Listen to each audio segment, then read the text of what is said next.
صوبائی وزیر بلدیات سندھ سید ناصر حسین شاہ نے بلدیہ غربی میں شیخ مجیب الرحمان پمپنگ اسٹیشن کا افتتاح کر دیا۔ اس موقع پر انہوں نے کہا کہ چیئرمین بلاول بھٹو کی ویژن کو لے کر آگے بڑھ رہے ہیں، جس میں عوام اور کارکنان کو ریلیف کی فراہمی کو ترجیحات میں رکھا گیا ہے۔ ہماری پارٹی کے شہید کارکن کے نام پر پمپنگ اسٹیشن کا نام رکھا گیا ہے، جبکہ ان اسکیموں کو جلد پائے تکمیل تک پہنچانے کے لیے کام جاری ہے۔ ڈسٹرکٹ میونسپل کارپوریشن ویسٹ کے ترجمان کے مطابق اس تقریب میں اراکین سندھ اسمبلی سلیم بلوچ، لیاقت آسکانی، معاون خصوصی وزیر اعلیٰ سندھ علی احمد جان، سلمان عبداللہ مراد، ڈپٹی کمشنر ویسٹ زین العابدین انصاری، ایڈمنسٹریٹر بلدیہ غربی عبدالحلیم جاگرانی اور میونسپل کمشنر اشفاق ملہ بھی اس موقع پر موجود تھے۔ ترجمان نے بتایا کہ وزیر بلدیات نے کہا ہے کہ ہم سب ایک ٹیم کی طرح کام کر رہے ہیں۔ ہم سب کا مشن ہے کہ ہم اپنے چیئرمین کے ویژن کو لے کر کامیابی کا سفر طے کریں اور عوام کو بہترین سہولیات فراہم کریں۔ بعد ازاں وزیر بلدیات نے باقاعدہ شیخ مجیب الرحمان پمپنگ اسٹیشن کا افتتاح کیا۔ اس موقع پر عوام سے بات چیت کرتے ہوئے کہا کہ پورے سندھ میں عوام کی سہولیات کے لیے کام جاری ہیں، جبکہ صوبے کے ہر گلی محلے میں بلدیاتی وسائل کی فراہمی کا عمل جاری ہے۔ جو اسکیمیں مکمل ہوتی جائیں گی ان کو عوام کے لیے کھولتے جائیں گے۔ پمپنگ اسٹیشن سے اس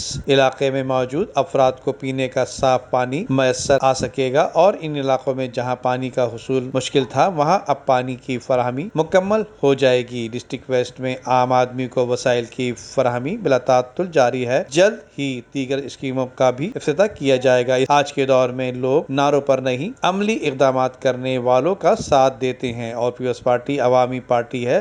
یہاں عوامی مسائل کے حل کے لیے کام کیا جاتا ہے، جبکہ ہم امید کرتے ہیں کہ اللہ کرے کہ صوبائی وزیر نے جتنے بھی اعلانات کیے ہیں اور جو بھی کام کیے ہیں یہ پائے تکمیل تک پہنچ جائیں اور عوام الناس اس سے فائدہ بھی اٹھا لے، کیونکہ اکثر دیکھنے میں آتا یہ ہے کہ اعلانات بڑے بڑے کیے جاتے ہیں لیکن عوام وہی بنیادی سہولیات سے دور نظر آ رہی ہوتی ہے۔ ندیم صدیقی، میٹرو 7 پاکستان۔